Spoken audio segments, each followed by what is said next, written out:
Welcome back to my YouTube channel. My name is Ash, and today I'm going to do my January reading wrap-up. I read a total of 6 books in the month of January, and I did not finish one book, which I may or may not talk about at the end. We'll see how long this video turns out to be. So I'm just going to jump right in, and I'm doing these books in the order that I read them in. So let's get started. The first book I read in January is a book called Trip by Cheril and Clarke, and this book is about a woman named Trish who is kind of dissatisfied with her life and her marriage. Her husband is recovering from a motorcycle accident, so the two of them have been struggling in terms of like their connection and their intimacy and things like that. So in order to escape her life, she gets into psychedelics. And there's a designer drug on the market called Jump, which allows you to live in alternate worlds for a brief period of time. And there's an element of time dilation when you use this drug. You sit and have this experience that lasts 20 minutes in real time, but it can be a couple of days in the jump time. That's the coping mechanism that she decides to use in order to feel better about her life. I thought the concept of this book was very, very interesting, but I personally did not love the execution. Or maybe it's not the execution that I didn't like, but it's just the main character herself. I just really did not like her at all from the very beginning of the story. Once you learn more about the reasons that she's unsatisfied with her life and some of the struggles that have been going on, I found her to just be extremely selfish and reckless, and I feel like every single decision that she made throughout the book was a bad one. So I didn't really like this book at all. I don't think it's a bad book per se. I just don't think that it is my kind of book.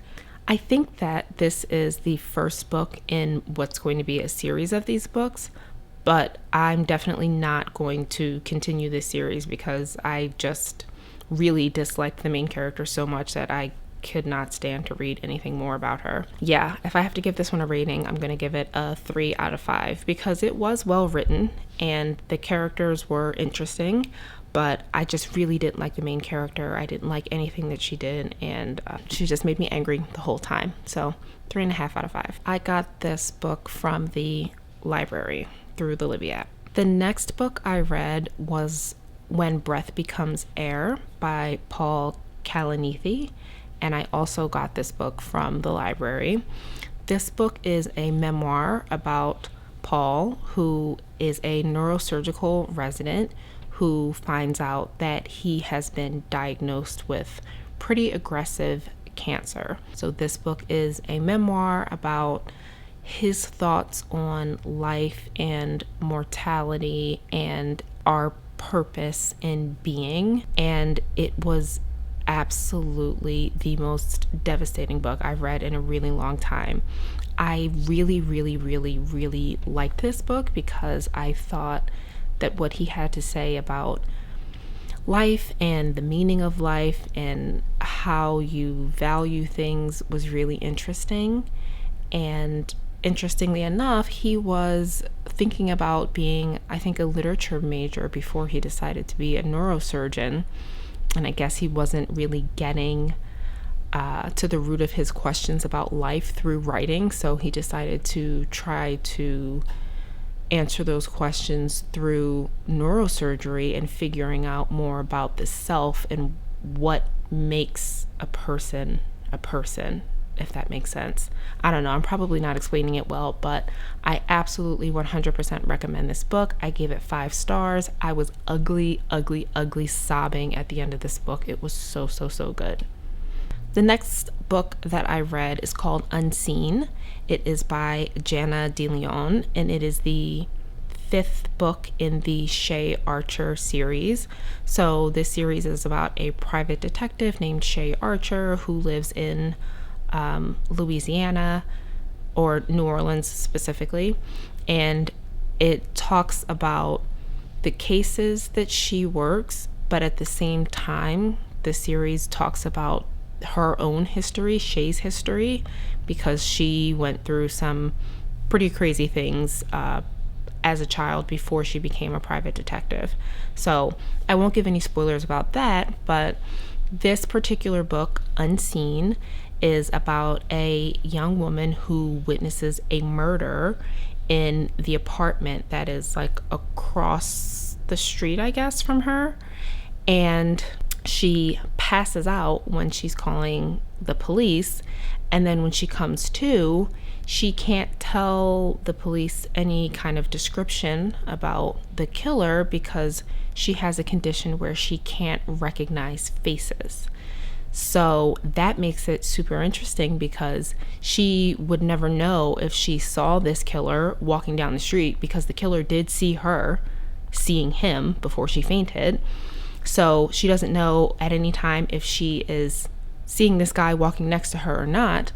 So that definitely was an interesting perspective that I don't think I've ever read in a book or even seen in a TV show or movie. This one I think I gave a 4 out of 5. I typically really like the books in this series, and I did like this one. It just wasn't quite as impactful as the other ones. Usually, like during the chase scenes and things like that, like I feel like I'm being chased, like my heart's beating fast, and I didn't quite feel that with this one. But again, it was still solid, and yeah, I think 4 out of 5 is appropriate.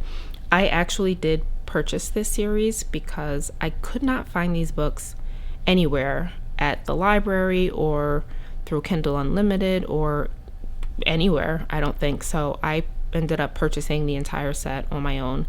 I talked about the first book in this series in the reading wrap up that I did 2 years ago or so on this channel, so you can go back and watch that if you want to know more about the first installment in this series. But I do really like this series. I like the way the story is unfolding. I like the way Shay's story is unfolding, and I think I'll probably finish this series up sometime this year, or actually, yeah, probably in the first half of this year. So this is where things start to get a little bit dicey. The last 3 books that I read are all from Kindle Unlimited, and spoiler alert, the book that I did not finish was also from Kindle Unlimited, so you're going to see a pattern here for sure. The next one was a book called Love Not Qualified by Maeve Hazel. This book is about, it's like a billionaire fake identity romance about a young lady who meets someone on a dating app, but this app doesn't let you like know their name, or yeah, I think it doesn't let you know their name or something like that. But anyway, the more you talk to the person, the more information about them gets revealed. So she meets this guy and they hit it off, and she's, you know, struggling to find a job, and she's taking care of her mom who's sick, and this guy recommends, you know, some places that she could look for a job. So she ends up getting a job at a car company or something, I think. And, you know, enter the boss, tall, handsome, rich, blah, blah, blah. Oh, this isn't even really a spoiler, but obviously the guy that she's talking to is her boss. And the story kind of goes from there. You know, he's keeping it, obviously he knows who she is because, wait, what? Oh, right. He lies about his name and he puts fake pictures on his dating profile. So he knows who she is when she walks in for the interview, but she doesn't know that he is this guy that she's been talking to and hitting it off with online. This book sucked.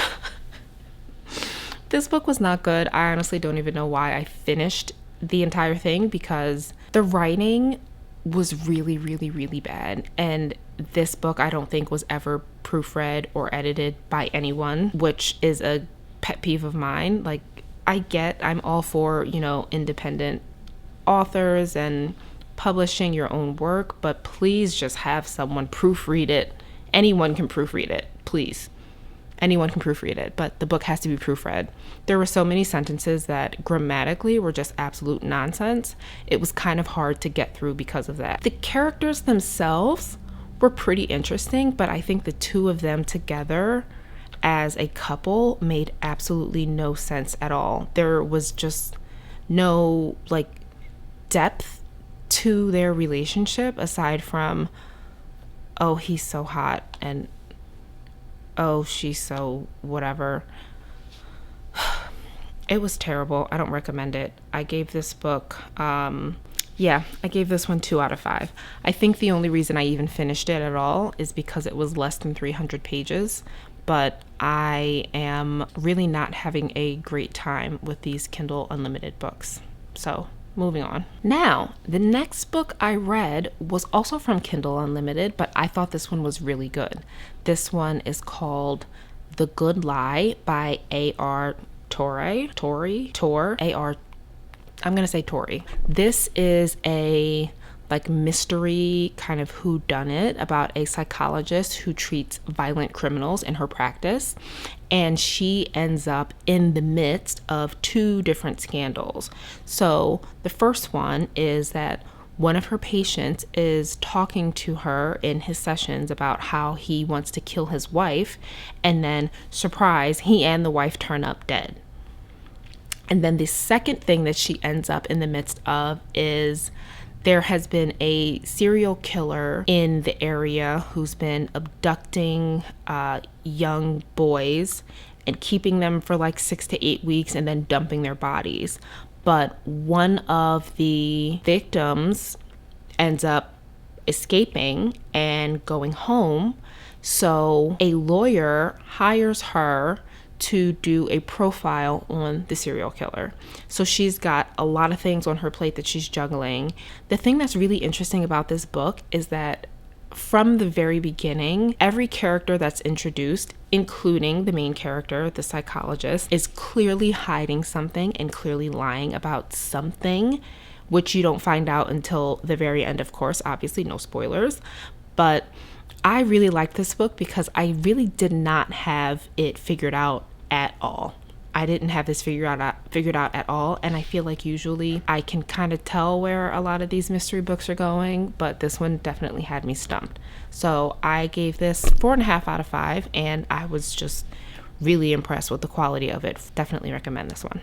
The last book that I completed for the month of January is called Maybe in This Lifetime, and it's by Monique. So this one was also on Kindle Unlimited. This book is about a man who has an accident and he wakes up thinking that his wife is, not in the hospital room with him, and the woman who comes in, that is his doctor, is the person that he thinks is his wife.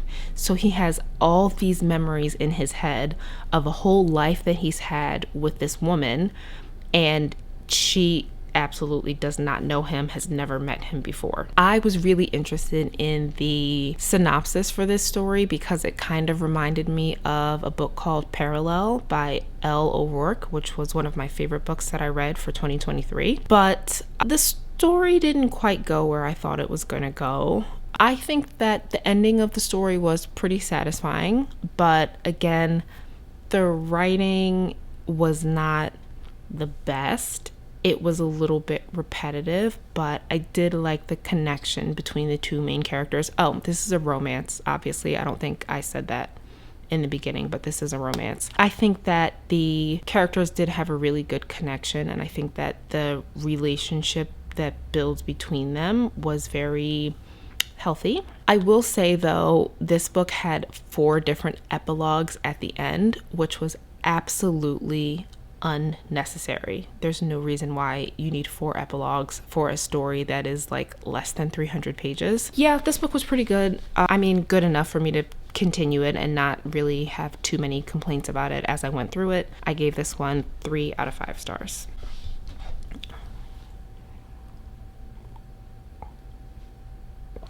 Oh, my mouth is so dry. I'm talking too much.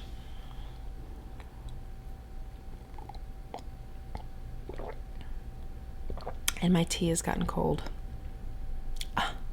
My tea's gone cold. My tea's gone cold. I'm wondering why I got out of bed at all. So the last book that I did not finish was Surprise from Kindle Unlimited. I had to look this one up. It was called Stalked by Seduction and Shadows by Maggie Sunseri. This book, I think I stopped reading this maybe a third of the way through. It just gave me it was just so bad. It was just so bad. I think the premise is about this vampire who is following this little girl and like goes to see her every couple years, but just like watches her from the shadows, which is creepy from the jump. And then once she grows up, he has to like save her from somebody who's trying to kill her, and then like a relationship forms between them. And I'm like, you've been literally like stalking her since she was a small child.